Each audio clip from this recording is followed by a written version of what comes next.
নির্বাচন দিনের বুট রাত্রে হয়েছে 24-এর নির্বাচন দেশনায়ক তারেক রহমানের নেতৃত্বে বাংলাদেশের 18 কোটি মানুষ নির্বাচনে যায় নাই 5% ভোটও কাস্ট হয় নাই বন্ধুরা আমার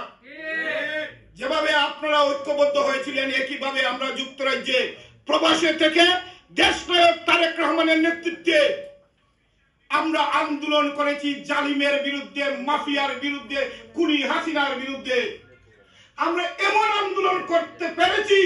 আমি শুধু যদি আপনারা যেটা বলেন যুক্তরাজ্য বিএনপি শুধু যুক্তরাজ্য বিএনপি ছিল না সেই আন্দোলনে দেশনায়ক তারেক রহমানের নেতৃত্বে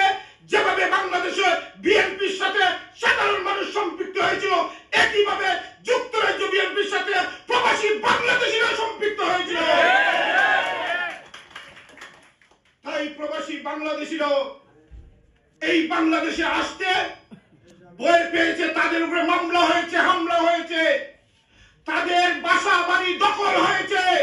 এই সিলেট শহরে অনেক প্রবাসীদের বাসা বাড়ি দখল হয়েছে বন্ধুরা আমার কথা বাদই দিলাম আমার বাড়ি পুড়িয়েছে এই শহরে ব্যবসা ছিল সেটা দখল হয়েছে আপনারা জানেন অনেক সময় আমার